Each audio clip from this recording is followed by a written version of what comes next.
Selamat pagi semua teman-teman semua, Bapak Ibu semuanya. Selamat datang di acara bedah buku sengketa pajak otomotif kita pada hari ini. So, salam kenal ya. Katanya kan kalau misalnya nggak kenal maka nggak sayang ya. Saya Angela Erku Sumaningtyas. Em, Saat ini silakan kalau mau klik saya atau chat saya di LinkedIn. LinkedIn saya di Angela Erku Sumaningtyas. Instagram saya juga di Tias Benedik. Kemudian saat ini saya sebagai managing partner dari Angela Erku Sumaningtyas juga. Dan emang dari 2021, 2001 saya memintangi beberapa sinetron, jadi saya mau say thank you juga nih buat Jangan Berhenti Mencintaiku Lovers yang pernah di joining juga, gitu dari 2001. Nah, kemudian saya sempat di professional hire sebagai Vice President dari BCA di 2021 dan juga di 2022 sebagai Senior Vice President dari Sidang Indonesia, gitu teman-teman. Nah, tanpa berlama-lama, saya juga mau bilang kalau rundown kali ini nanti di akhir sesi akan ada tanya jawab. Jadi akan ada 10 pemenang buku gratis buat teman-teman yang akan ada tanya jawab nih. Dan juga nanti kalau mau raise hand, silahkan raise hand. Nanti tim panitia akan buka mic-nya. Seperti itu. Dan mohon maaf juga kalau baju saya lagi rada kayak gini karena saya live dari Sapporo, Jepang.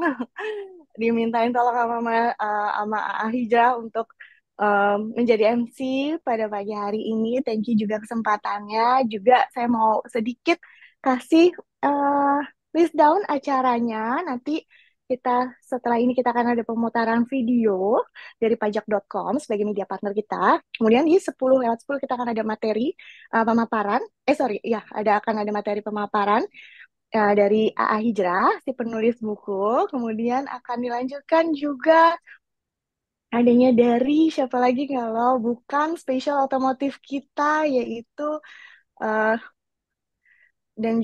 dari Mas Rifat Sungkar. Ada testimoni singkat, juga akan ada sharing study cases dari Mbak Debbie Citra Dewi. Gitu. Dan di akhir acara baru akan ada sesi tanya jawab. So without further ado, kita akan selanjutnya akan ada video dari pajak.com. Kami persilakan. Teknologi informasi bergerak maju dengan pesat setiap detiknya. Kemudahan mengakses informasi kapanpun dan dimanapun membuat dunia seakan ada dalam genggaman. Untuk memenuhi kebutuhan masyarakat, media dituntut untuk mampu menyampaikan informasi terbaru yang komprehensif. Selamat datang di pajak.com, portal berita yang menyajikan informasi eksklusif dan aktual seputar perpajakan, ekonomi, serta keuangan. Kunjungi kami di www.pajak.com.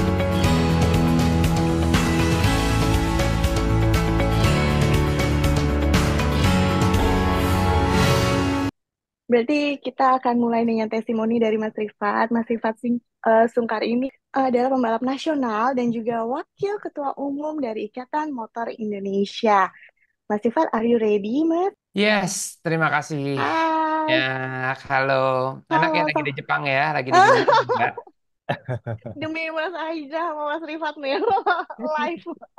Aku juga dengar kayaknya kemarin abis acara di luar negeri juga ya, Mas Rifat ya? Iya, saya baru pulang dari Afrika, dari Rwanda. Kemarin ada Wah, konferensi FIA dunia di sana ya. Lumayan lah heeh. ketemu 147 negara represent Wah, Indonesia. nice, Oh, really keren, keren. nice. A good Mungkin mau experience.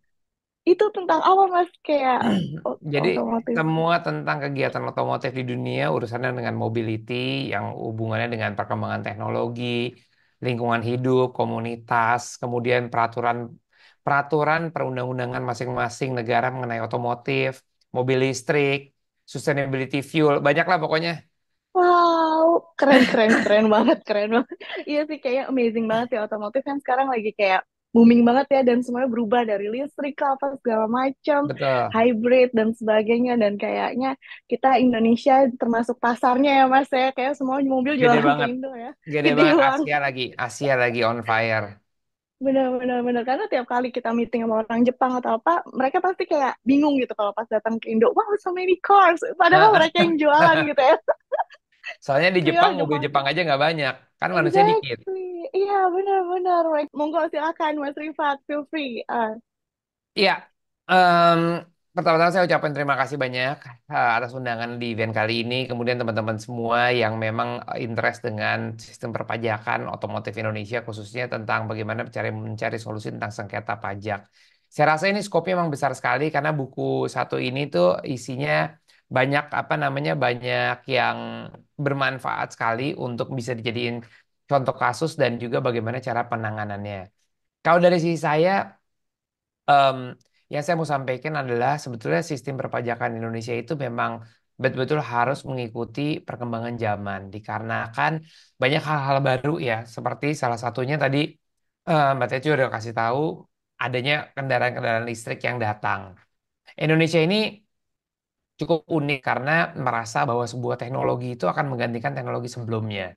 Padahal kita ini jalan berdampingan tangan. Sumber energi untuk menjalankan kendaraan bisa dari bensin, bisa dari diesel, bisa dari listrik. Belum tentu listrik akan menggantikan ini semua. Tapi ada masalah baru yang terjadi di Indonesia. Karena gini, sengketa perpajakan otomotif ini menurut saya akan lebih besar potensinya dengan adanya kendaraan-kendaraan listrik ini. Bukan penyebabnya bukan kendaraan listrik, tapi tentang sistem bagaimana legitimasi dari sebuah kendaraan. Di Indonesia, kita itu harus selalu menyampaikan nomor VIN dan juga nomor mesin.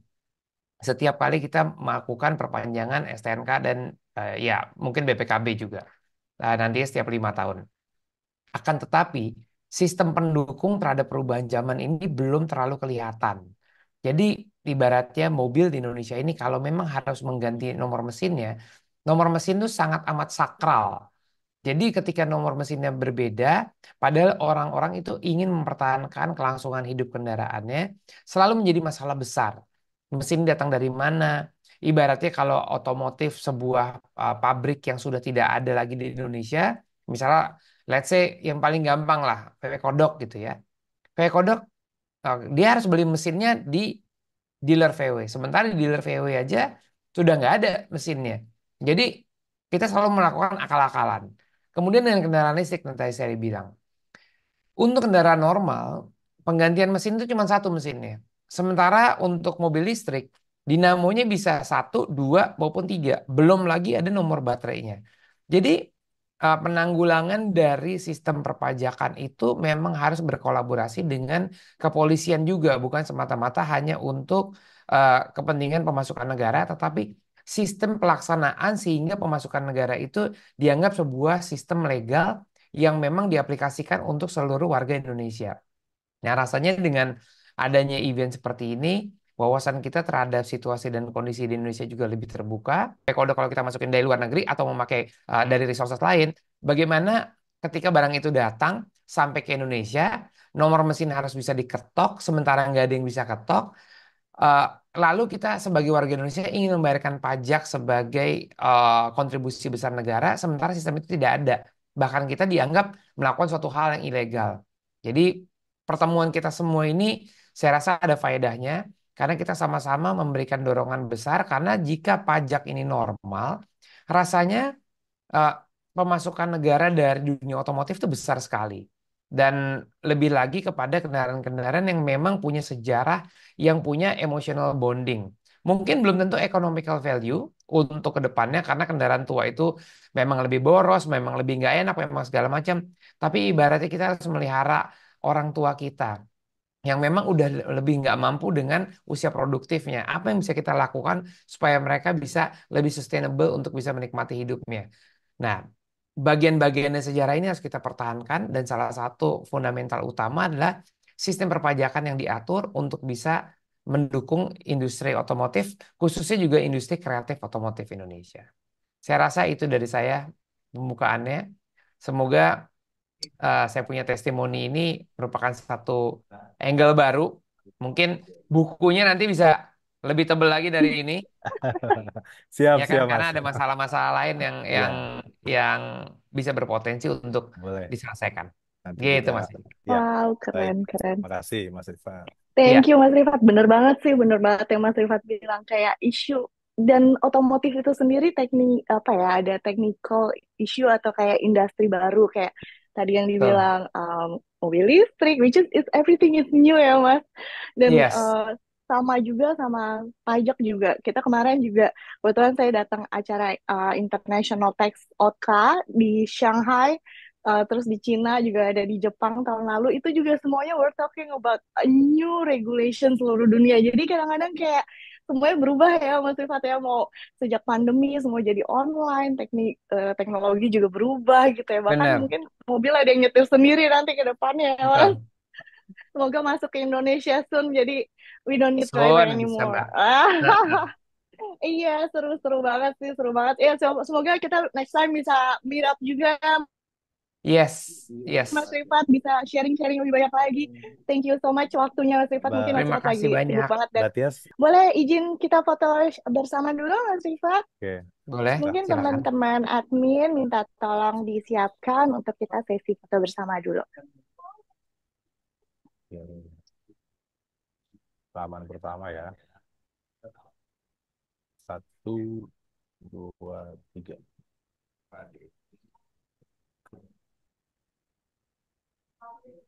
Dan halaman kedua ya. Oke, 1, 2, 3. Sekali lagi yang ketiga. 1,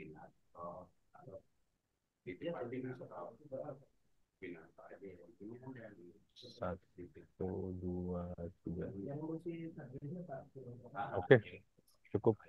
Terima kasih. Baik, Oke, thank you. terima Thank kasih banyak. you, sharing. Sehat-sehat ya Mas Ya, Rifat, sukses selalu Oke, juga. terima terima kasih kasih Sampai banyak ketemu sekali. di lain Mas waktunya. kesempatan. Sukses Nice eventnya. to know Ya, you. terima kasih Mas. Thank you. Thank you. Bye. Bye-bye. Amin. Thank you, bye. Wow, luar biasa ya. Jadi Mas Rifat Raya sendiri bilang, sebelum industri itu berubah, hijrah nih. Apalagi setelah itu ya, berarti kan akan banyak banget kebutuhan sengketa-sengketa pajak berikutnya ya Mas Ija ya.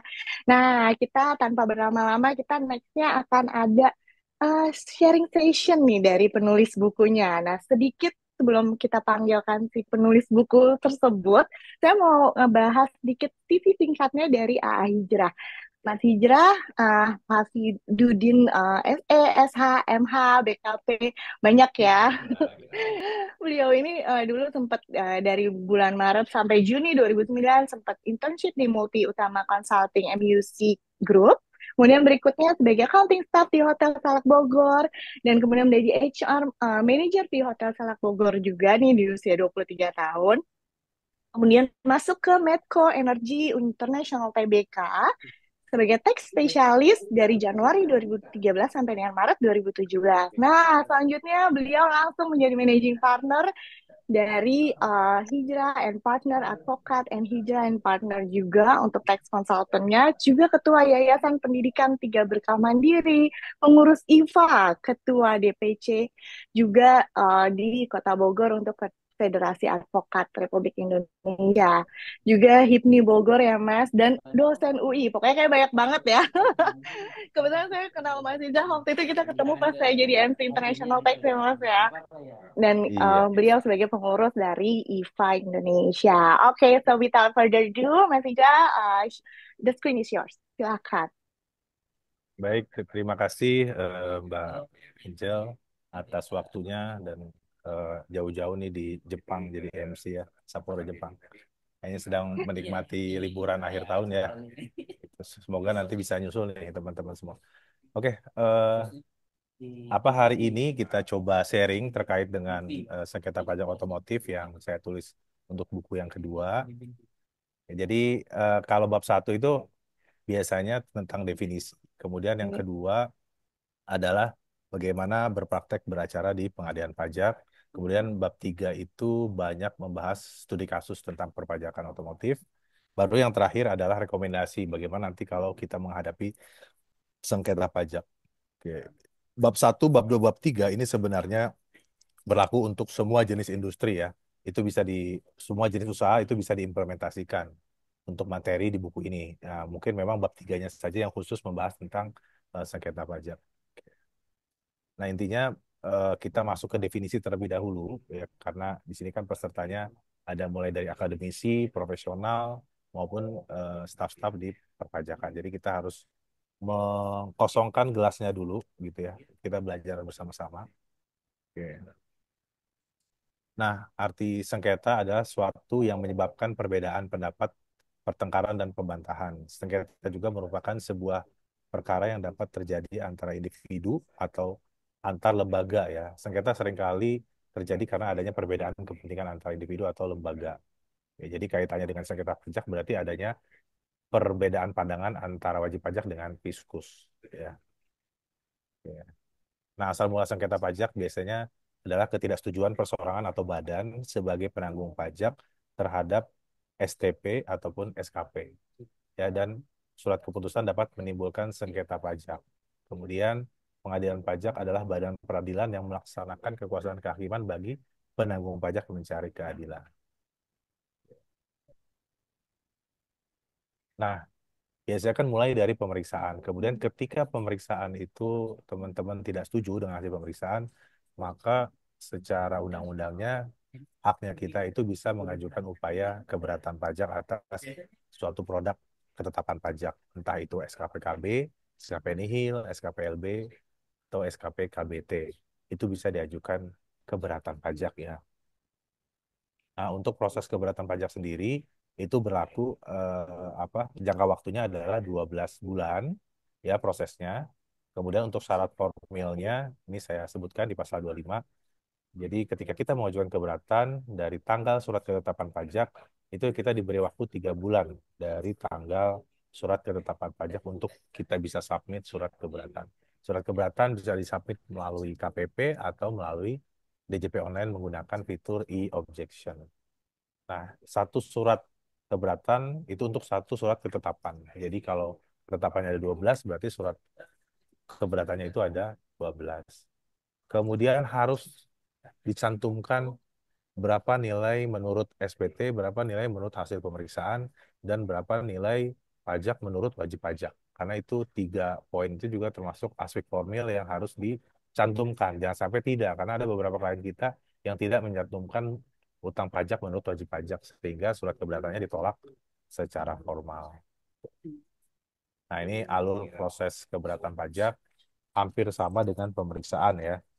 Nanti tim Kanwil akan mengirimkan data dan dokumen mulai dari legal, kemudian perjanjian-perjanjian, SPT masa tahunan, sampai dengan kertas kerja pemeriksa. Nah, itu akan dimintakan dalam proses keberatan pajak. Jadi hampir sama dengan pemeriksaan pajak. Nanti dari hasil data dan dokumen yang diserahkan kepada tim Kanwil akan memanggil untuk melakukan pembahasan. Setelah pembahasan dilakukan, akan terbit namanya SPUH, Surat Pemberitahuan untuk Hadir. Dari SPUH itu nanti wajib pajak diberikan waktu 10 hari untuk menanggapi hasil SPUH. Baru terakhir akan terbit surat keputusan keberatan. Nah, bagaimana ketika wajib pajak secara formal sudah melewati masa jatuh tempo permohonan keberatan, ya 3 bulan. Misalkan SKP-nya ditaruh di laci, ya sehingga lewat dari 3 bulan nggak bisa mengajukan keberatan, atau mungkin karena keadaan force majeure dan lain sebab sebagainya. Maka ketika aspek formal permohonan keberatan tidak bisa dilalui secara normal, di undang-undang kita juga bisa memiliki hak untuk mengajukan permohonan pengurangan sanksi administrasi karena hilaf. Jika pokoknya setuju, maka sanksi administrasi bisa diajukan penghapusan.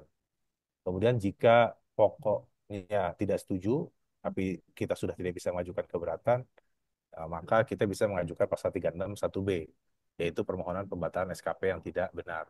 Pasal 36 ini adalah merupakan alternatif ketika kita tidak bisa mengajukan keberatan secara formal. Ya. Begitupun dengan STP. STP tidak benar, kita bisa ajukan pembatalan juga menggunakan 361C. Nah, ini adalah beberapa pilihan upaya hukum secara administrasi juga selain dari keberatan. Nah, ketika keberatan itu ditolak oleh Kanwil, ya biasanya kan keberatan hampir 99% wajib pajak ditolak ya. Maka teman-teman juga bisa mengajukan upaya hukum berikutnya, yaitu adalah banding. Adalah upaya hukum yang dapat dilakukan oleh WP atau penanggung pajak terhadap suatu keputusan yang dapat diajukan banding ya. Jadi kalau banding ini hanya untuk surat keputusan keberatan. Kalau yang 36 tadi nggak bisa diajukan banding, tapi diajukannya gugatan ya. Kalau ini prosesnya proses normal, keberatan, keberatan ditolak, ajukan banding ke pengadilan. Gitu. Nah, dalam proses banding sendiri ini ada acara cepat, ada acara biasa. Kalau acara cepat mungkin secara aspek formal tidak terpenuhi ya. Tapi kalau aspek formalnya terpenuhi, maka permohonan banding itu akan dilalui dengan acara biasa. Terdiri dari 3 majelis hakim. Nanti surat banding dimasukkan ke pengadilan pajak dengan ketentuan 3 bulan dari SK keberatan kita bisa mengajukan banding secara formalnya. Itu jatuh temponya juga sama 3 bulan. Surat banding nanti dikirim ke pengadilan, surat banding kita diteruskan ke kantor pajak, nanti kantor pajak membuat surat uraian banding. Surat uraian banding disampaikan ke wajib pajak menyusun surat bantahan. Surat bantahan disampaikan ke pengadilan pajak, maka berikutnya adalah panggilan sidang pertama sampai sidang kesekian, tergantung kebutuhan. Ada yang sidang sampai 5 kali, 7 kali, 12 kali, sampai 15 kali, tergantung dari sengketanya. Nah, kalau tadi banding itu atas SK keberatan, maka kalau gugatan itu di luar dari produk hukum namanya SK keberatan.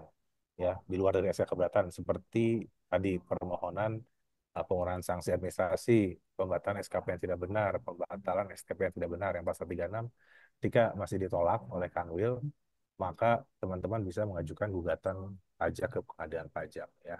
Jadi gugatan pajak ini adalah penanggung pajak juga dapat mengajukan upaya hukum gugatan kepada Badan Peradilan Pajak sesuai dengan peraturan jika masih belum puas.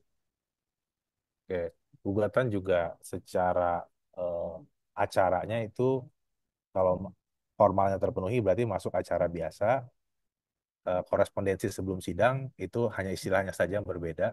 Jadi surat gugatan masuk, nanti web Direktorat Jenderal Pajak atau Fiskus atau tergugat akan mengirimkan surat tanggapan. Surat tanggapan kemudian dibantah oleh wajib pajak, baru sidang pertama. Nah, perbedaannya antara gugatan sama banding, biasanya jangka waktu sidangnya itu lebih cepat kalau gugatan. Kalau banding mungkin dari sidang satu ke sidang berikutnya bisa sebulan, atau sebulan setengah, atau 3 minggu. Tapi kalau gugatan itu bisa per 1 minggu sidang-sidang berikutnya. Perbedaannya di situ ya. Kalau gugatan memang perlu diputus lebih cepat. Oke. Kemudian di bab kedua itu beracara di pengadilan pajak ya, mulai dari persiapan persidangan, pembuktian, proses pencabutan kuasa hukum, pengucapan hasil putusan pengadilan, pelaksanaan putusan pengadilan dan proses sidang. Oke. Persiapan persidangan tadi saya sudah sampaikan di awal menggunakan apa? Flowchart tadi ya. Jadi ini ya pada tahap persidangan ya hukum acara. Jadi nanti pemohon banding diberikan waktu sekitar kurang lebih di sini ya, surat uraian banding kepada terbanding atau surat tanggapan ya kepada tergugat dalam kurun waktu 14 hari sejak tanggal diterimanya surat gugatan. Kemudian nanti terbanding atau tergugat menyerahkan surat uraian banding dalam jangka waktu 3 bulan sejak tanggal dikirimnya permintaan surat uraian banding. Nah, ini korespondensi sebelum sidang. Kemudian pembuktian pada persidangan. Nah, intinya dalam persidangan ya kita harus salah satu pembuktiannya di sini adalah prinsipnya adalah pembuktian bebas. Jadi majelis atau hakim tunggal sedapat mungkin mengusahakan bukti berupa surat atau tulisan sebelum menggunakan alat bukti lain. Ya, surat atau tulisan berarti seperti perjanjian, kontrak antara wajib pajak dengan supplier, antara wajib pajak dengan vendor, kemudian invoice, faktur pajak, kemudian rekening koran. Nah, itu adalah bagian dari berupa surat ataupun tulisan yang menjadi pembuktian dalam persidangan. Nanti juga ada sesi khusus namanya uji bukti ya atau uji kebenaran materi, itu di luar persidangan dihadiri oleh pemohon banding, terbanding dan juga panitera. Hasil dari uji bukti akan dituangkan dalam berita acara dan disampaikan dalam sidang berikutnya. Kalau misalkan kita tidak yakin atas proses bandingnya, jangan khawatir kalah, karena kalau kalah kan ada sanksi 60% ya. Jadi bisa mengajukan pencabutan banding ya melalui surat ke pengadilan pajak. Kemudian untuk kuasa hukum di pengadilan pajak, ini hal yang menarik. Jadi teman-teman kalau ingin menjadi kuasa hukum pengadilan pajak, minimal itu S1 jurusan apa saja. Kalau S1 pajak mungkin tidak perlu dilampirkan brevet, tapi selain dari S1 perpajakan harus dilampirkan brevet AB yang ada nilainya. Dengan syarat formal sudah terpenuhi, maka teman-teman dianggap sudah mampu dan paham terkait dengan perpajakan dan sengketa pajak dan mendapatkan surat kuasa dan mendapatkan kartu kuasa hukum pengadilan pajak ataupun SK kuasa hukum pengadilan pajak. Oke. Kemudian nanti dari hasil proses banding di pengadilan pajak itu sidang terakhir adalah sidang ucap. Ya, jadi pengucapan itu berdasarkan pasal 80 Undang-Undang Pengadilan Pajak, hasilnya bisa menolak, mengabulkan sebagian atau seluruhnya, menambah pajak yang harus dibayar, tidak dapat diterima, membetulkan kesalahan tulis atau salah hitung, atau membatalkan. Ya, tergantung dari materi sidang dan juga keputusan hakim dari pengadilan pajak. Nah, pelaksanaan putusan ya. Jadi keputusan pengadilan pajak itu harus dilaksanakan maksimal 30 hari.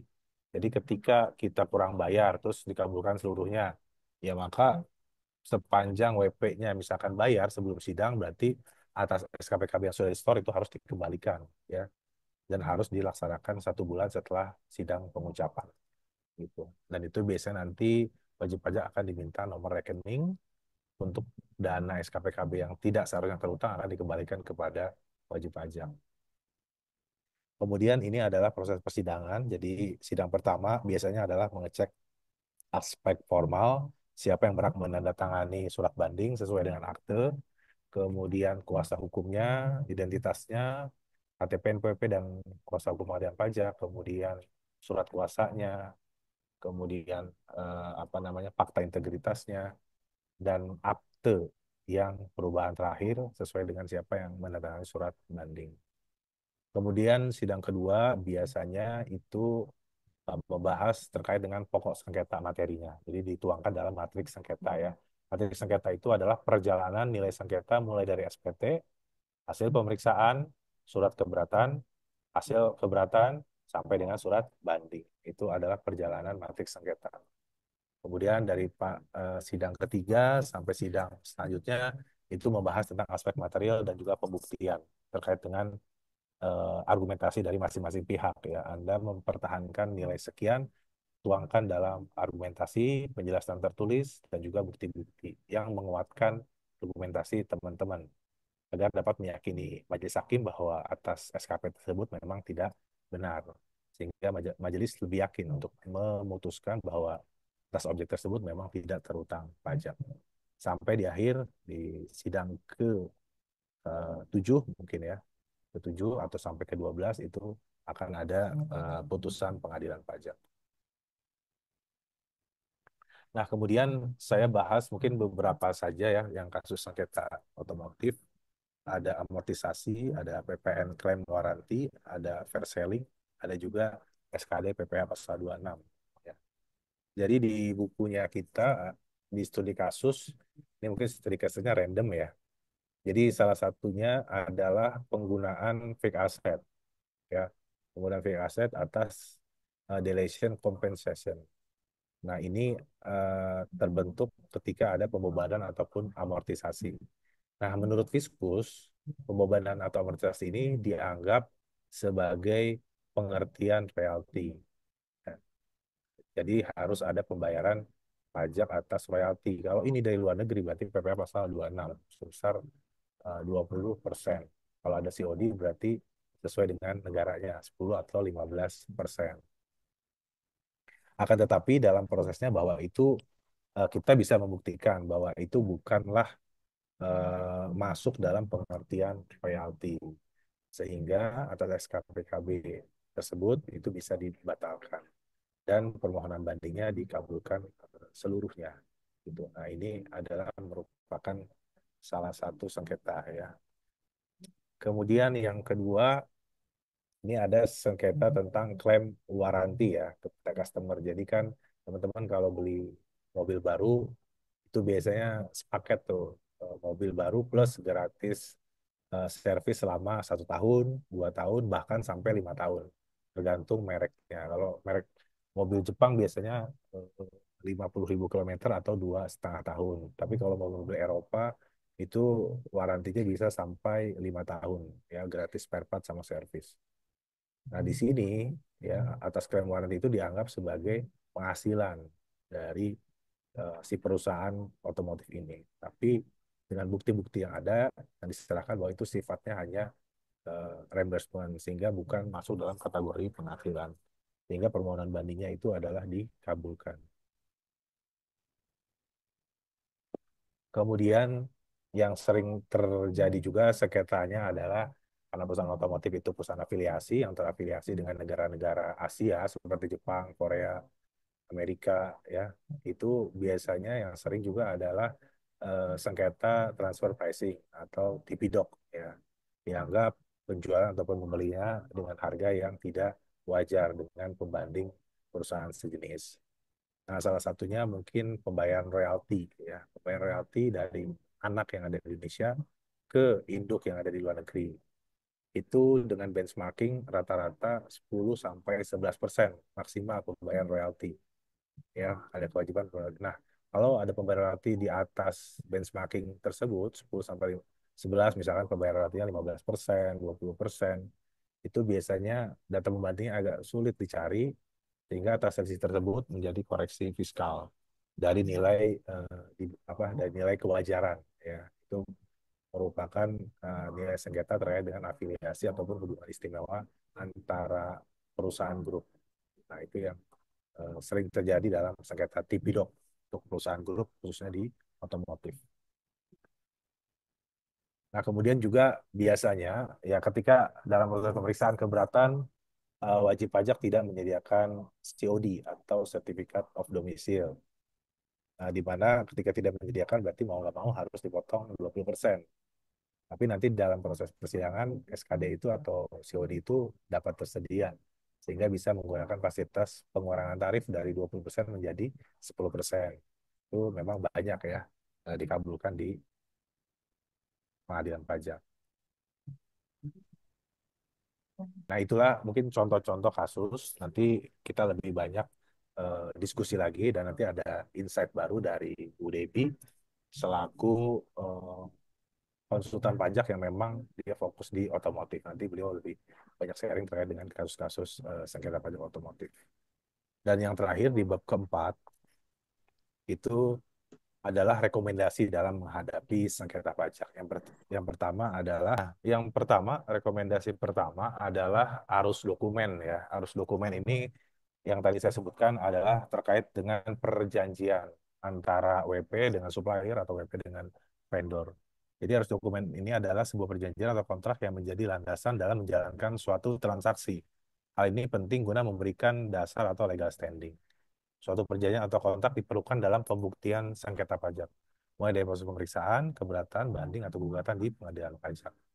Kita biasanya kadang-kadang sudah menyampaikan kontrak, tapi fiskus kadang-kadang mengabaikan kontrak tersebut. Contohnya mungkin ketika kita melakukan pembayaran bunga kepada induk perusahaan dengan tarif bunga misalkan 3%, sementara pemeriksa maunya kena tarif bunga 10% mengikuti standar bunga internasional gitu. Tapi kan karena perjanjian sudah terikat dan kita harus bayar ya itu harus dihormati perjanjian tersebut walaupun memang tarif bunganya lebih rendah daripada standarnya. Dan faktanya kita sudah membayar senilai kesepakatan yang sudah disepakati oleh kedua belah pihak. Jadi dalam sengketa biasanya kita mencantumkan juga Kitab Undang-Undang Hukum Perdata ya di 1338 yang berbunyi, jadi semua persetujuan atau perjanjian yang dibuat sesuai dengan undang-undang yang berlaku itu sebagai undang-undang bagi mereka yang membuatnya. Persetujuan itu tidak dapat ditarik kembali selain dengan kesepakatan kedua belah pihak atau karena alasan-alasan yang ditentukan oleh undang-undang. Persetujuan harus dilaksanakan dengan itikat baik. Nah, ini rekomendasi yang pertama ya dalam proses sengketa pajak baik di level pemeriksaan, keberatan maupun banding atau gugatan di pengadilan pajak. Yang kedua adalah persiapan arus barang atau jasa, ya tergantung dari jualannya teman-teman barang apa jasa. Nah, arus barang ini kan artinya menyiapkan berupa invoice, faktur pajak, berita acara serah terima barang atau serah terima jasa, ya, atau serah terima pekerjaan. Kemudian kalau bisa dilengkapi lagi dengan purchase order atau apa kalau jasa itu ya work working order, dan lain sebagainya. Nah, itu juga harus disiapkan dalam proses pembuktian nanti di sengketa pajak, baik pemeriksaan, keberatan, maupun banding. Kemudian jurnal pencatatan secara akuntansi juga ini perlu disiapkan nih. Misalkan secara biaya, secara pendapatan, itu juga harus dibuktikan jurnalnya, ya, untuk melengkapi bukti-bukti arus barang jasa dalam proses sengketa pajak. Yang ketiga, yang harus disiapkan atau rekomendasi dari kita adalah arus uang. Nah, arus uang ini adalah pembuktian bahwa jika transaksi uang masuk yang merupakan penjualan dapat dibuktikan melalui rekening koran dan dapat dipisahkan dengan uang masuk selain pendapatan atau penjualan. Kadang-kadang kan uang masuk semua, tidak semuanya penjualan. Ada pencairan kredit, ada reimbursement dari perusahaan induk, dan lain sebagainya. Itu memang bukan real pendapatan dari wajib pajak. Semoga kami sepanjang dapat dijelaskan aliran dana uang masuk tersebut kepada tim pemeriksa atau penlah keberatan atau kepada majelis hakim, itu dapat diterima dengan baik. Jadi kemudian pembuktian arus uang ini dari segi biaya pun kurang lebih ini sama. Kita membuktikan bahwa biaya-biaya tersebut benar-benar berhubungan langsung dengan kegiatan usaha kita, ya. 3M, pasal 6 ayat 1 Undang-Undang PPH. Kemudian memberikan bukti berupa rekening koran, kwitansi, atau dokumen pihak ketiga lainnya yang menunjukkan eksistensi biaya tersebut.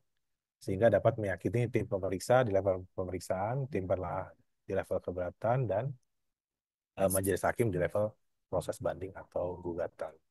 Oke. Nah, itu adalah bab 1 sampai bab 4 terkait dengan buku yang kedua kita tulis. Nah, kemudian ada hal yang baru lagi nih di Undang-Undang Pajak Daerah, ya, perimbangan antara Undang-Undang pemerintah pusat dengan pemerintah daerah, itu adanya pajak option. Nah, ini lagi in juga, itu juga bisa diskusi, ya. Jadi yang dasar hukumnya di Undang-Undang Nomor 1 Tahun 2022 tentang hubungan keuangan pemerintah pusat dan pemerintah daerah. Jadi ada pajak option, adalah pungutan tambahan pajak menurut persentase tertentu. Jadi nanti di 2025 ini berlaku, berarti ada pajak kendaraan bermotor plus pajak option, ya. Pajak option itu bisa untuk PKB ataupun biaya balik nama. Nah, ini di pasal 10 Undang-Undang Nomor 1 2022 tadi, bahwa pajak kendaraan bermotor secara tarif akan turun, ya. Di Jawa Barat 1,75% PKB-nya. Kemudian di Jakarta 2%. Mungkin nanti bisa turun 1,2%. Tapi dengan turunnya tarif PKB ada tambahan pajak baru, yaitu hak pajak option yang besarannya 66% atau 0,6 lah dari PKB-nya. Gitu. Jadi nanti di 2025 akan diterapkan pajak option. Nah, seperti contoh perhitungan untuk studi kasus PKB dan pajak option di wilayah Provinsi Jawa Barat, misalkan. Nah, pajak kendaraan bermotornya itu 2% dikali 100 juta harga pasaran mobilnya, maka PKB-nya 2 juta pada saat itu. Tapi dengan undang-undang tadi terbaru, tarif kendaraan bermotornya turun dari 2% menjadi 1,2,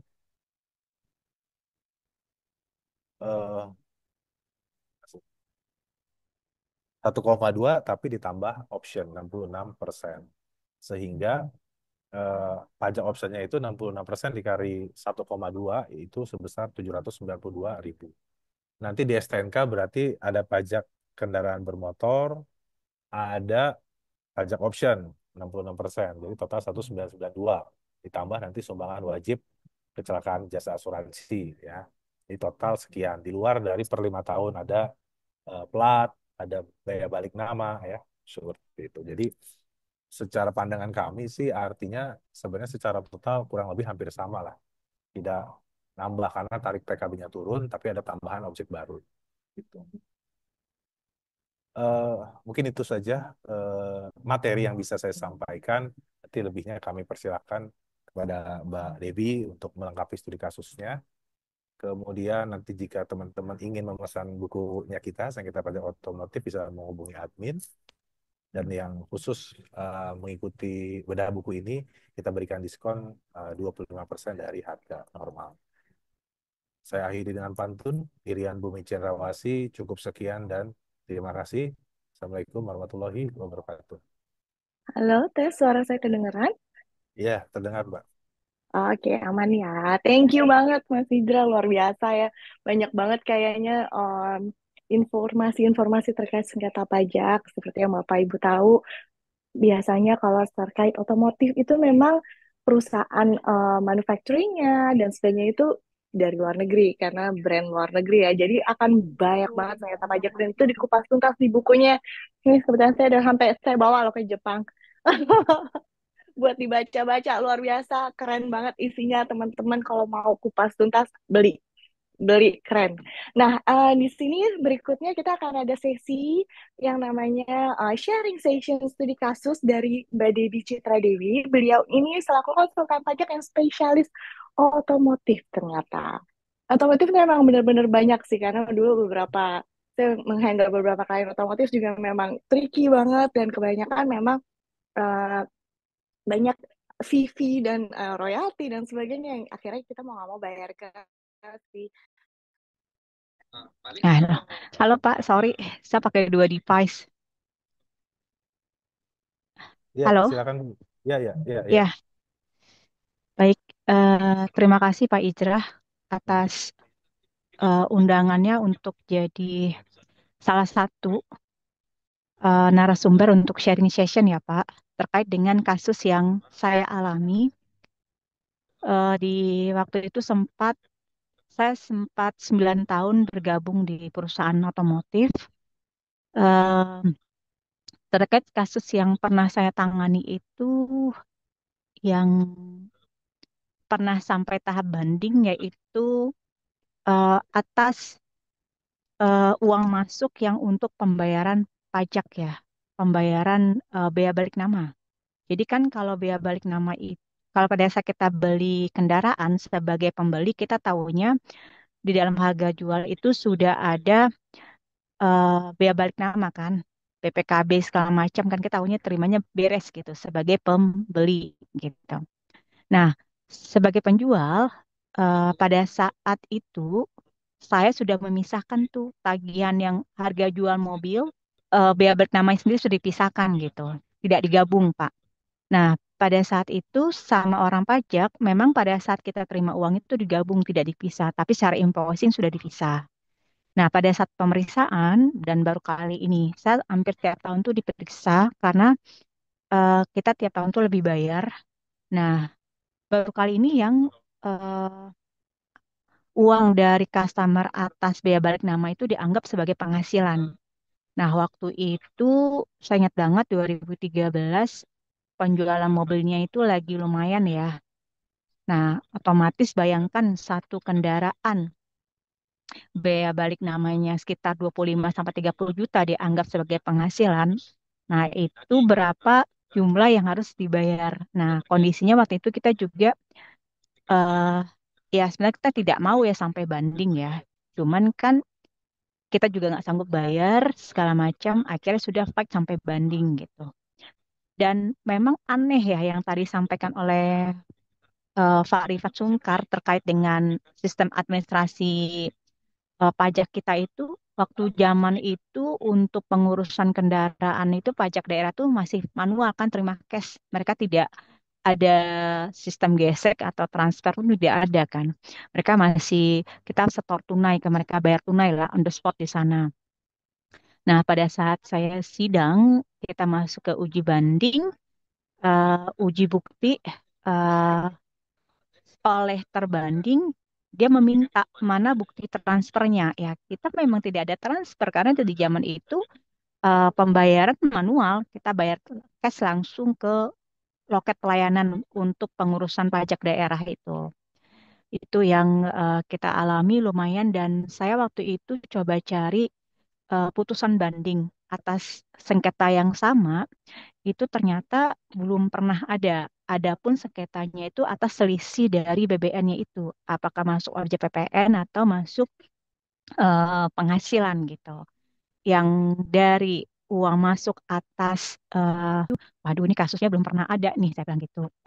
Akhirnya ya sudah, alhamdulillah pada saat itu eh, hasil putusannya mengabulkan secara keseluruhan atas uang masuk yang dianggap sebagai eh, uang masuk dari customer yang merupakan titipan atas penjual atas pembayaran pajaknya itu dianggap sebagai pemasukan gitu. Itu di take down semua sama si hakim, dan memang pada saat uji bukti kita mempersiapkan semua ya, sampai beberapa kontainer kita siapkan karena lumayan, buktinya lumayan, maka lumayan ya, memang ada semua dan diminta waktu itu sama hakim, diminta untuk ditunjukkan. Wah, dan saya sampai fotokopi semua untuk menyerahkan ke panitia pengadilan waktu itu.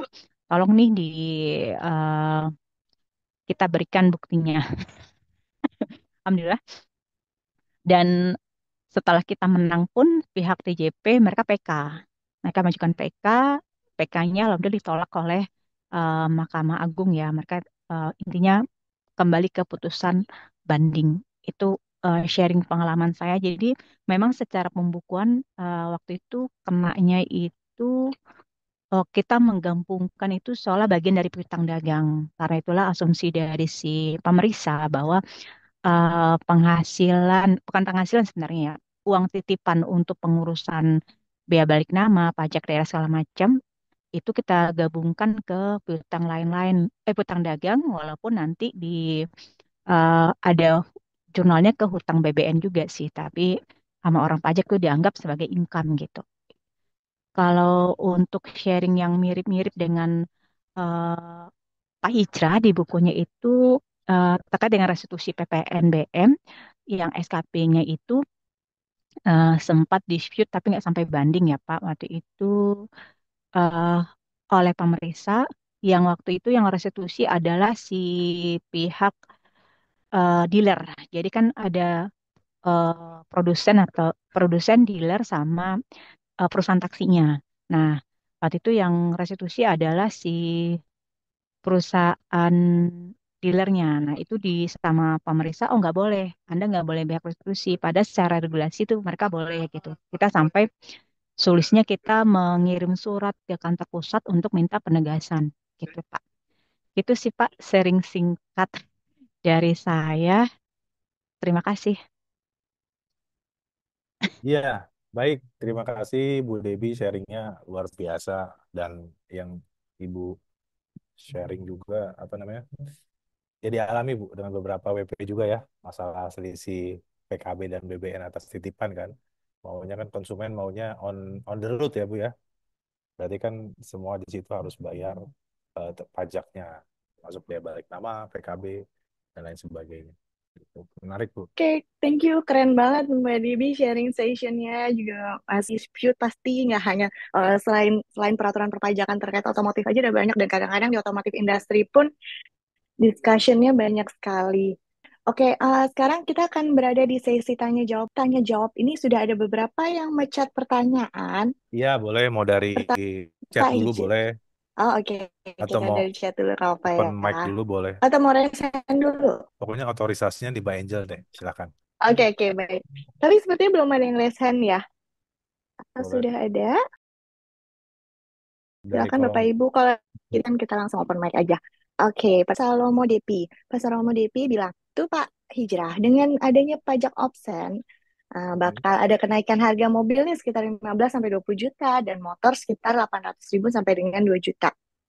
Bagaimana dampak kenaikan pajak opsen ini terhadap penjualan mobil dan motor di tahun depan?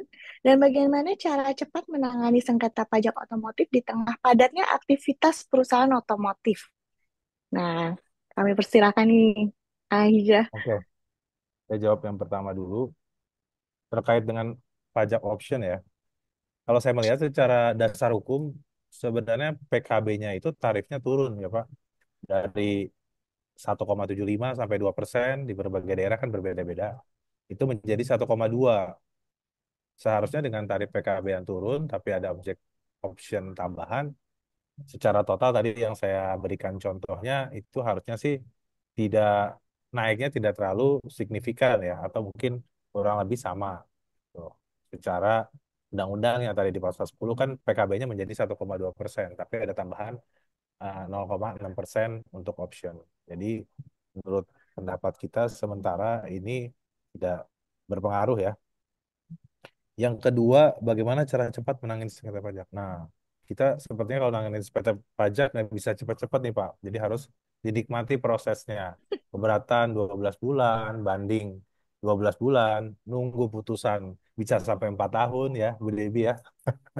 Kalau kebetulan sengketanya tipidok atau grup yang cukup kompleks, itu hakim juga harus merenung bertahun-tahun sampai 4 tahun baru bisa diputus. Nah, secara cepatnya atau mungkin secara efektifnya jadi teman-teman pengusaha otomotif ya fokuslah kepada peningkatan penjualan dari perusahaan.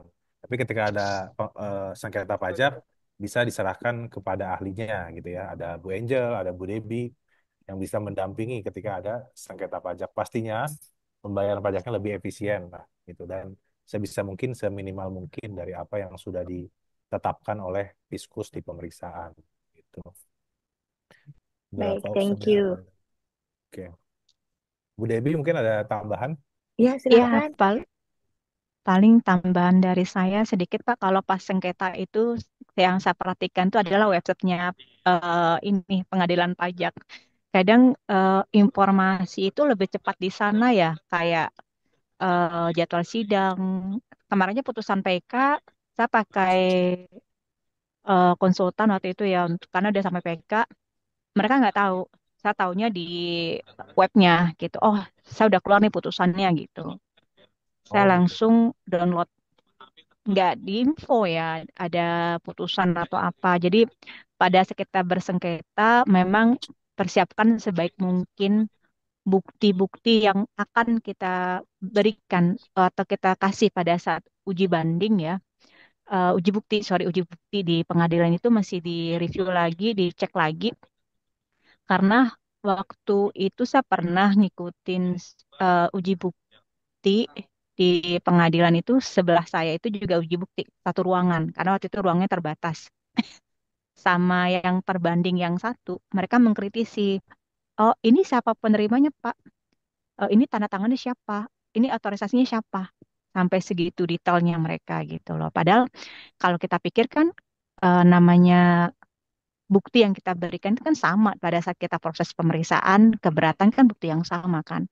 Tapi Hmm. lebih ya bisa jadi senjata buat mereka untuk men-challenge kita punya argumen atau membatalkan bukti yang kita berikan. Gitu sih, Pak. Terima kasih. Baik.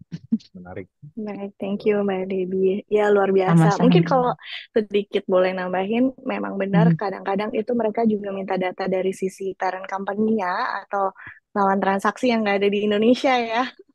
Jadi itu kadang-kadang kesulitan kita juga tuh untuk dapetin data. Dan benar juga, kadang-kadang data itu bukan yang sengketa tahun-tahun baru. Mungkin orangnya juga udah nggak di situ dan sebagainya. Jadi memang it's a bit ini ya, apa challenging ya, Bapak Ibu. Mungkin kita next ke pertanyaan selanjutnya dari Ibu Marin. Berapa opsen yang akan ditagihkan ya, Pak? Mungkin mau dijelaskan lagi, Pak Ijra? Ya, di Undang-Undang Pajak Daerah tadi nomor 122 itu disebutkan pasal 10 ya. Pajak option itu besarannya adalah 66% dari pajak kendaraan bermotor gitu. Jadi ditagihnya 66% ya atau 0,6 lah tarif efektifnya Oke, gitu. baik. Thank you, Pak Ijra. Bu Debi mau menambahkan? Tidak, Mbak Angel. Siap, Cukup dari Pak siap. Ijra. Karena kalau pajak daerah terus terang saya nggak terlalu ini ya. Karena kalau waktu itu saya ada divisi sendiri. Saya lebih ke Hmm. pajak pusat sih untuk kayak gitu. Oh, baik-baik. Thank you. Mhm. Berikutnya Sama-sama. dari Pak Salomo lagi nih. Pak Salomo kayak mau curhatnya banyak nih hari ini. Thank you, Pak. Menarik nih. Pak Hijra, bagaimana strategi kami wajib pajak dapat menyusun argumentasi hukum yang kuat untuk menghadapi koreksi petugas pajak di pengadilan pajak sehingga bisa tuntas? Gitu. Kami persilakan, Mas Hijra. Ya, argumentasi hukum yang kuat itu memang perlu waktu ya, Pak Salomo. Jadi perlu waktu kan. Jadi ya itu kalau pisau ditajam itu kan semakin diasah semakin tajam. Nah, ketika argumentasinya ingin tajam maka ya jam terbangnya ditingkatkan. Tapi untuk menyusun argumentasi hukum ya pastinya kita harus mempelajari perjanjian kontrak ya terkait dengan usaha kita seperti apa hak dan kewajiban kita. kemudian juga mungkin nanti pasal perpajakannya, kewajibannya seperti apa antara kedua belah pihak, sehingga dari dokumen perjanjian tersebut, kemudian juga mungkin invoice dan faktur pajaknya, itu kita bisa menyusun di mana kekuatan kita dalam menyusun argumentasi hukum, sehingga atas koreksi-koreksi dari pemeriksa atau fiskus itu bisa kita patahkan dengan argumentasi dan tentunya dengan bukti-bukti tadi ya, gitu, agar bisa tuntas ya. Seperti itu, Mbak Angel. Oke, baik Pak Ijra, thank you. Bu Dewi mau menambahkan? Iya, mungkin saya mau nambahkan sedikit. Terus terang waktu yang itu saya kasus perdana ya untuk saya banding. Biasa saya nggak pernah sampai banding, keberatan pun nggak pernah. Jadi waktu itu saya newbie sebagai kuasa hukum di pengadilan mewakili direksi. Belajar membuat surat gugatan. Waktu itu saya sempat ikut workshop ya tentang touch score di salah satu konsultan pajak waktu itu yang cukup besar.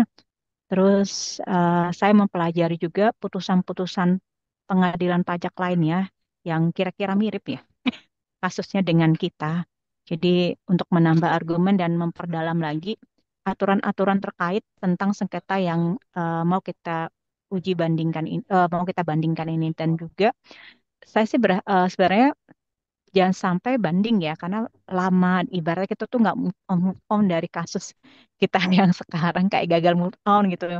Kalau pas sidang, aduh ngejelasin ini lagi gitu. Walaupun kok nggak ngerti itu apa gitu ya itu gitu kan. Seperti itu sih si saya sih menyarankan baiknya jangan sampai ranah keberatan dan banding ya bukan kita takut atau apa. Tapi bagus juga sebenarnya privilege perusahaan kalau kita bisa fight sampai banding karena bagi KPP pun dia akan mengukur oh ini wajib pajaknya beda gitu. Kalau kita bisa fight sampai sana, kalau kita benar ya gitu. Itu sih tambahan dari saya. Oke, Oke, thank you. mantap, mantap. Mantap, thank you Mas Ijra Mbak Debi. Iya Pak, Mas, mungkin kalau izin nambahin dikit juga, itu memang benar, tapi memang benar kata Mbak Debi. Kadang-kadang untuk pembuktian bahwa kita benar itu dilihat dari fiskus itu kita naik sampai ke banding ya. Tahun hmm, lalunya oh, udah sampai banding berarti sebenarnya koreksi ini salah gitu atau seperti itulah. Dan memang benar, kalau menurut pengalaman saya malah pernah same cases, different year, beda tahun, kasus sama, PP sama, majelisnya waktu itu teman saya pernah beda. Itu dia yang satu menang, satu kalah. Nah, kalau saya pernah mengalami majelisnya untungnya sama, tapi tetap dimintain macam-macam, sampai parentnya juga bingung. Orang tahun pertama kita udah menang, kenapa tahun kedua masih tetap dimintain data yang lebih kompleks lagi, tapi at the end menang dua-duanya sih. Jadi ya kadang-kadang itu case by case juga, Pak. Mau kita argumennya pasti sama kan sama tahun lalu, case-nya juga sama, ada toko buku.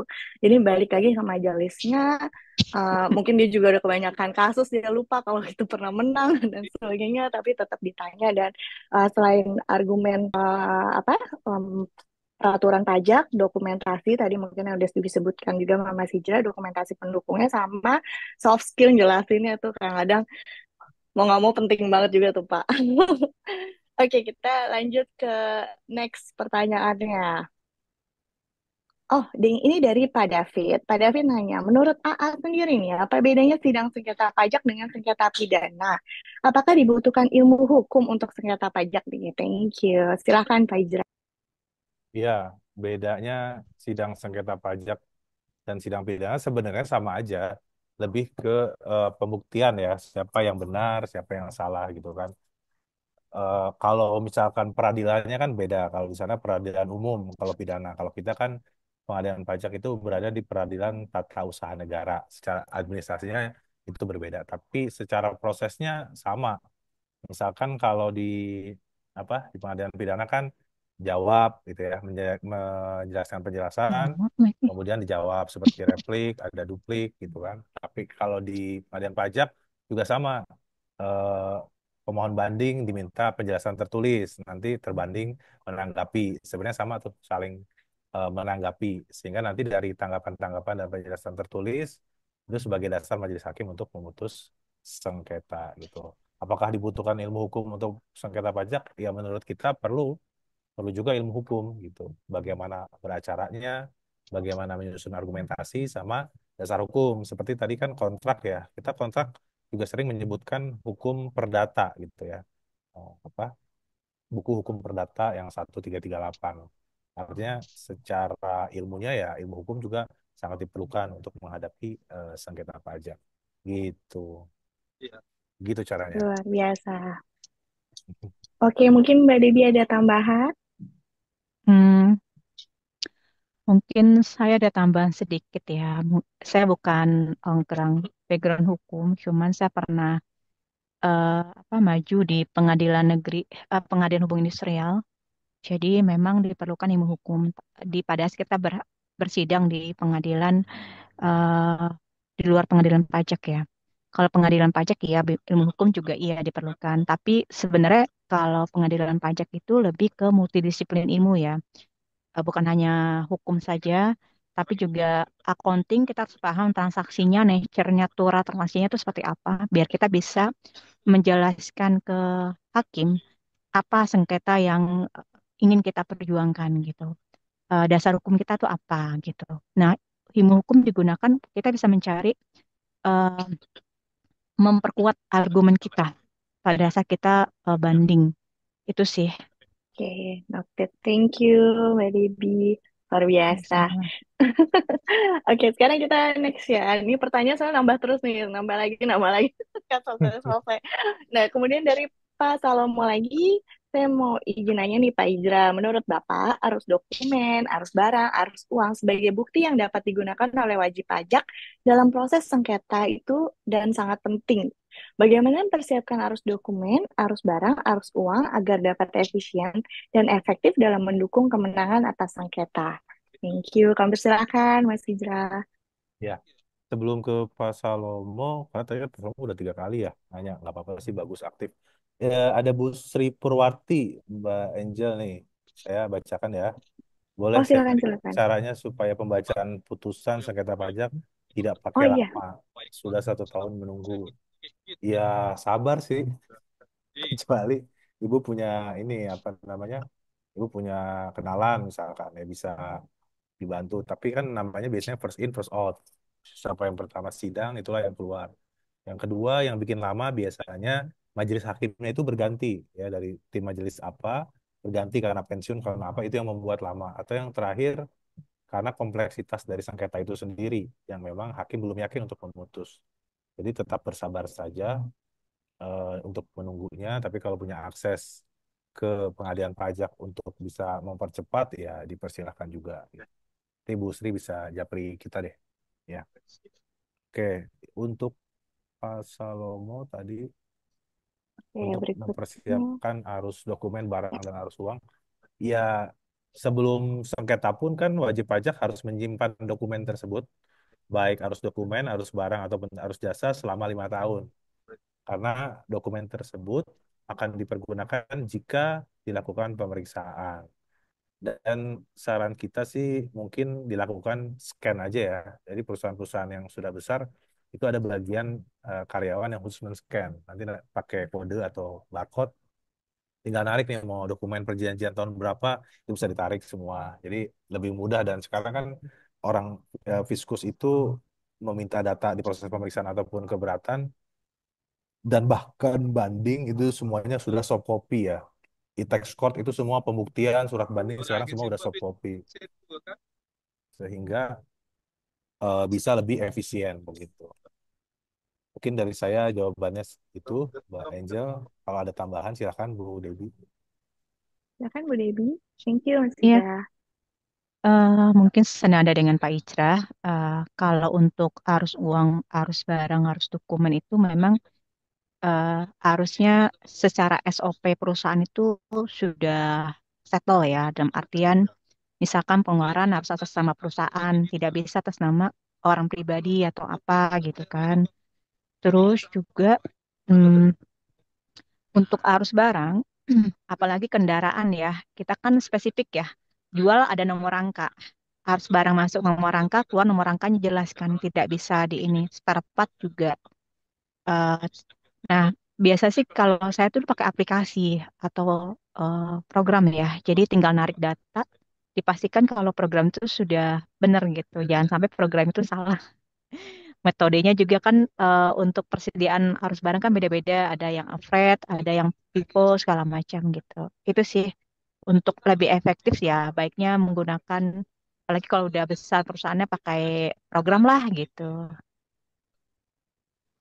Baik, Oke. terima kasih tambahannya Bu Devi. Bener banget sih. Kalau udah banyak banget transaksinya, udah jutaan per hari ya, mau nggak mau kita memang eh, butuh bantuan yang namanya sistem atau program gitu ya.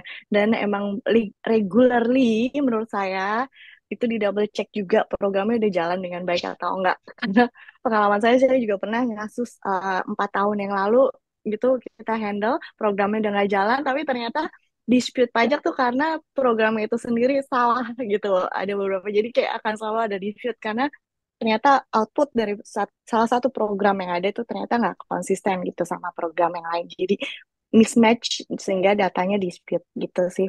Mungkin itu tambahannya. Keren-keren. Berikutnya kita dari hmm, Pak Salomo lagi ya. Pak Salomo nanya lagi nih. Pak Hijrah, untuk industri otomotif erat kaitannya dengan kewajiban anak perusahaan di Indonesia untuk membayar royalti. Nah, kepada holding company di luar negeri. Apabila tarif royalti terlalu besar, berpotensi petugas pajak menganggapnya sebagai dividen terselubung. Juga transfer pricing seringkali berpotensi menimbulkan risiko pajak ketika terjadi transaksi antar perusahaan induk dan anak. Terutama terkait biaya bunga pinjaman yang tidak wajar. Bagaimana nih kita menghadapi ini? Terima kasih. Kami persilakan, Mas Hijrah. Ya, hadapinya pertama dengan senyuman dulu Dan ikhlas ya, Pak. dan ikhlas. Eh ya, untuk TV Dok terkait royalti ya, kita pengalaman di grup-grup besar seperti Astra itu, PPH 26 ayat 4 lagi gitu, atau tadi disebut sebagai dividen terselubung gitu. Jadi baiknya memang disesuaikan lah, apalagi kalau TV Doknya kan sudah dibuat bertahun-tahun ya, kan pasti nggak beda jauh pembayaran royaltinya dengan perusahaan sejenis gitu.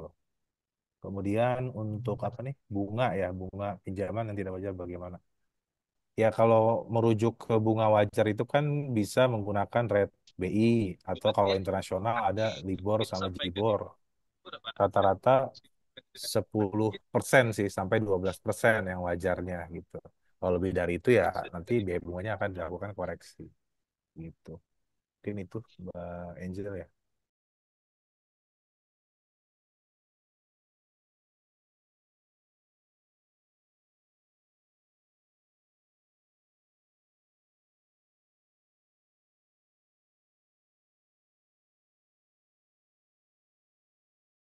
Tes. Dari Bu Debi mungkin ada tambahan terkait royalti sama bunga, Mbak? Kalau royalti saya belum ngalamin, Pak. Hmm. Tapi kalau bunga dulu sempat, tapi waktu itu ini sebenarnya saya masuk kategori yang pinjaman tanpa bunga karena salah satu Oh, klausal yang di PP 94 itu saya termasuk gitu. Jadi eh, perusahaan yang memberikan itu dalam keadaan merugi, yang menerima dalam keadaan merugi, terus penyetoran modalnya sudah penuh, jadi bisa. Itu sih Pak. oh, jadi tanpa bunga boleh ya Bu ya? Selama masuk di PP 94 itu. Iya ya, kan kalau ada bunga kan sebenarnya Fiskus mau ngejar PPh tiga atas bunganya itu ya.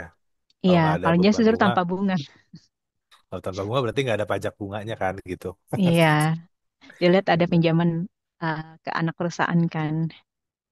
Itu yang Bahkan diincar malah. kemarin kasusnya kita, biaya bunganya tuh ya nggak, maksudnya tarif bunganya kecil lah, tapi tetap ada pembayaran bunga. Misalkan contoh 3% bayar setahun ke induk. Eh, Hmm. secara laporan fiskal badan, biaya bunganya dikoreksi, Bu. Tapi kan si perusahaan anak itu sudah motong pasal 26, karena kan bayarnya keluar ya, pakai Mm-mm. COD 10%. PPh 26-nya diterima sebagai setoran pajak 26, tapi biaya bunganya nggak mau diterima secara PPh badan. Nah, itu lucu tuh. Dan kita Emang suka begitu. terus apa namanya, itu karena keberatannya tidak mencantumkan nilai perhitungan WP, maka keberatannya ditolak kan si WP ini yang masalah bunga. Maka masukin Hmm. 36 1B dua kali permohonan di Kanwil ditolak. Akhirnya gugatan. Kemarin majelisnya sudah memahami, tinggal tunggu putusan nih tentang salah satu sengketanya adalah bunga ke parent company. Itu sih menarik sih. Makanya ketika pada saat sidang disampaikan bahwa atas objek bunga itu sudah dipotong WHT, ya hakimnya juga kaget, terus terbandingnya juga kaget. Karena kan kadang-kadang terbanding dia nggak pegang dari awal kan pemeriksaan sama keberatan. Iya. Dia hanya langsung dapat penugasan, entah itu siapa WP-nya gitu. Itu paling. Begitu, Mbak Angel.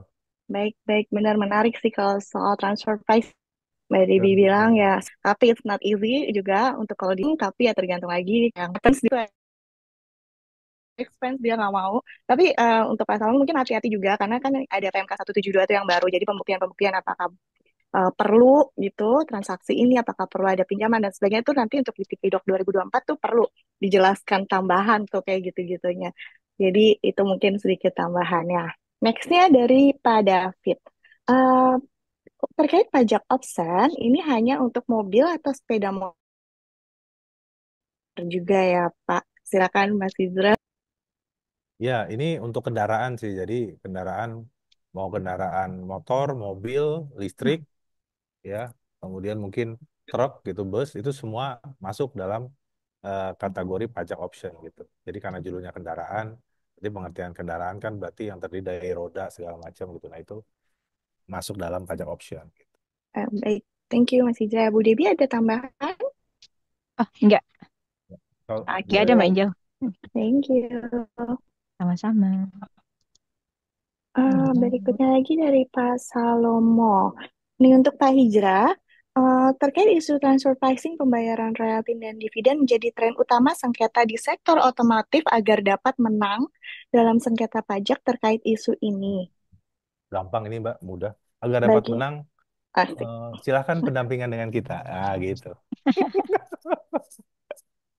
Ya, ya intinya sih tadi jawabannya di bab 4 surat kita ya gitu. Terus kedua, ya pastikan pembuatan TP-Doc-nya itu sudah benar. Jadi ya kan kita kewajiban TP-Doc itu adalah melengkapi SPT. Ya kalau sudah lengkap, data pembandingnya sudah sesuai dengan jenis dan karakter bisnis kita, ya harusnya kan sudah diterima, dianggap lengkap lah gitu. Ya, bukan berarti ada perbedaan-perbedaan itu, perbedaan-perbedaan tarif yang mungkin nggak terlalu besar ya, nggak terlalu signifikan sepanjang masih dalam rentang kewajaran, harusnya TP-Doc tersebut diterima. Kadang-kadang kan kita sudah menggunakan database, misalkan contoh TP Katalis, apa namanya, dengan komposisi perusahaan 10 untung, 2 rugi misalkan.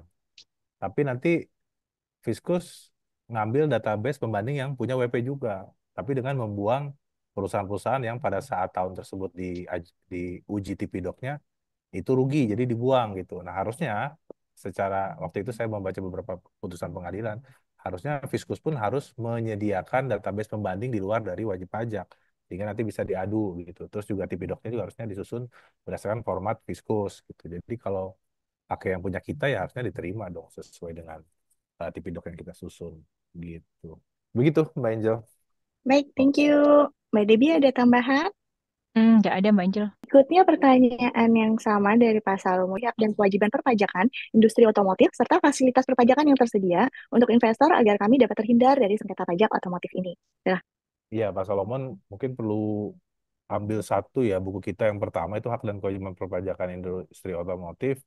Kewajiban sih sebenarnya kan mendaftarkan diri, jadi NPWP, PKP, kemudian menghitung, menyetor dan melaporkan pajak. Itu kewajibannya.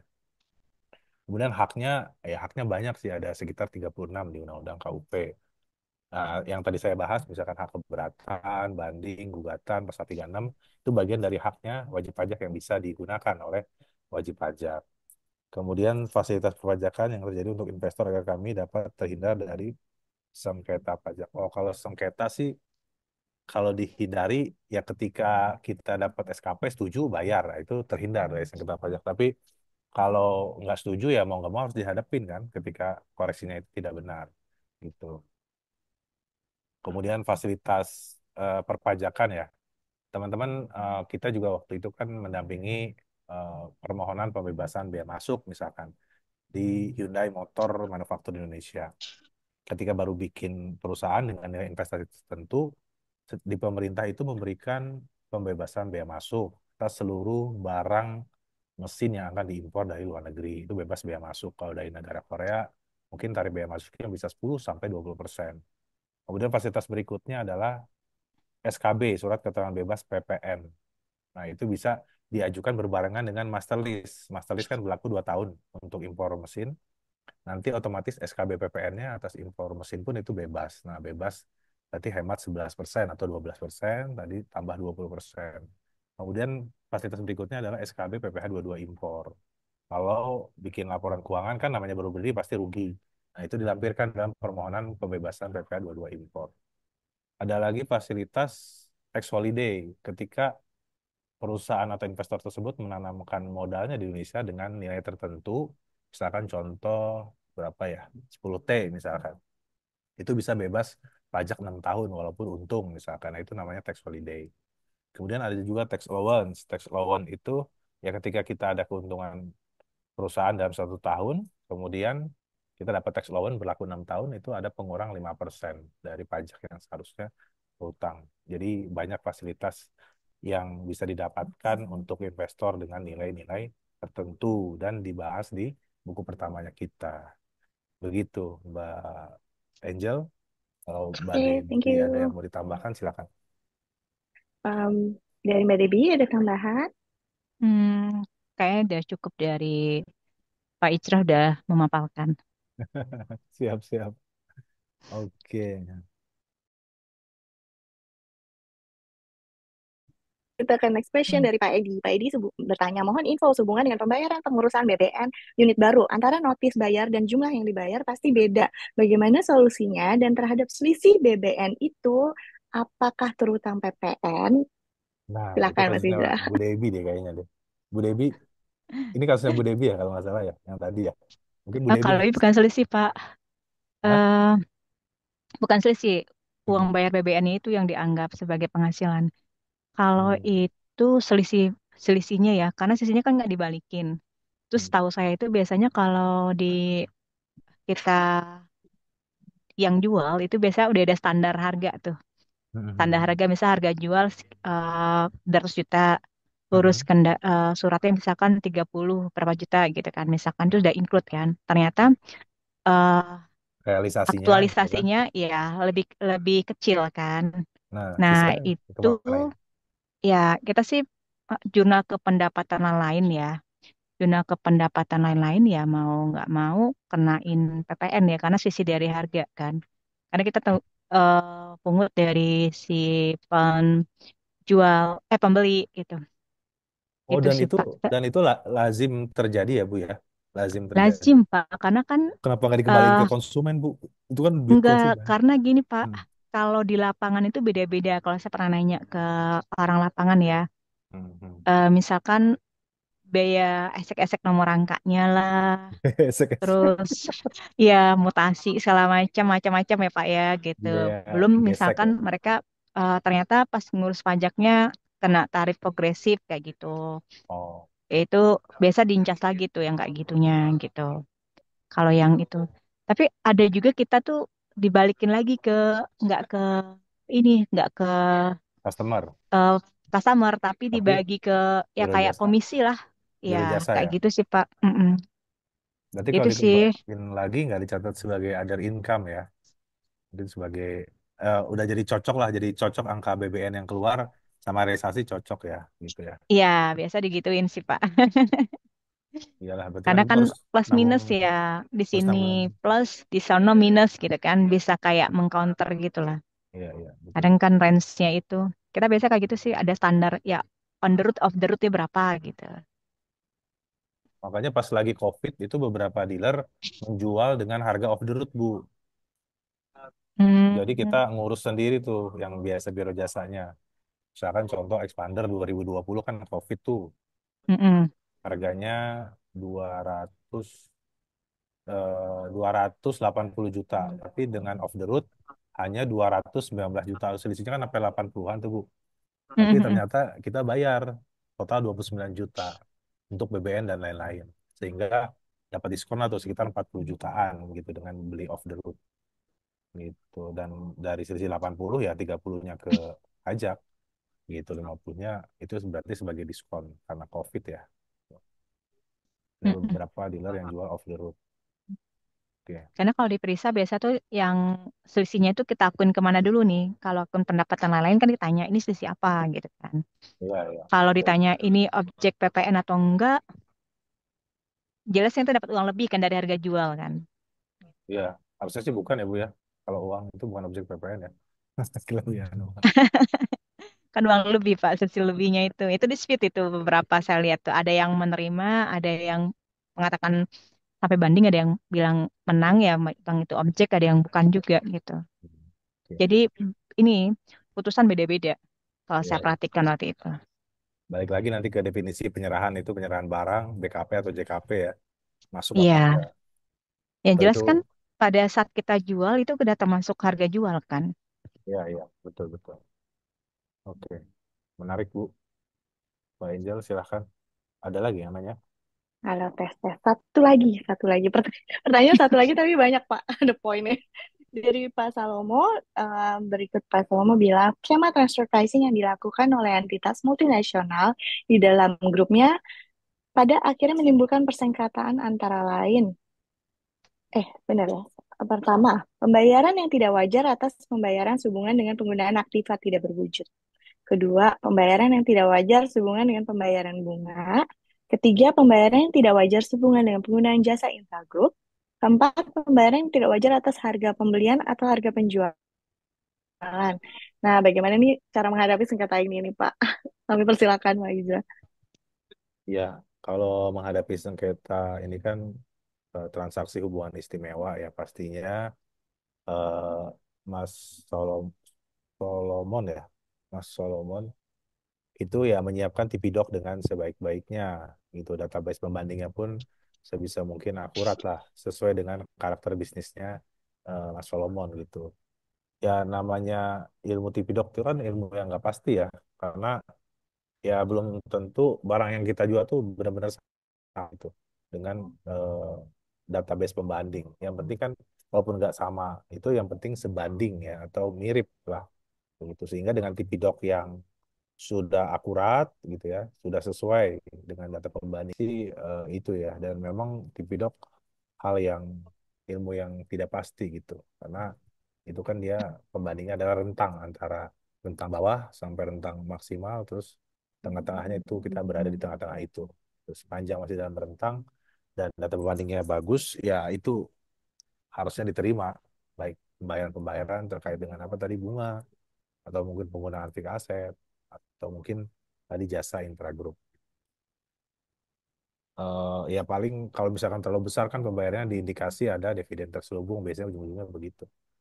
Begitu Mbak Angel mungkin dari saya ya. Thank you, Pak Hijra. Mungkin Mbak Debbie ada yang mau tambahkan?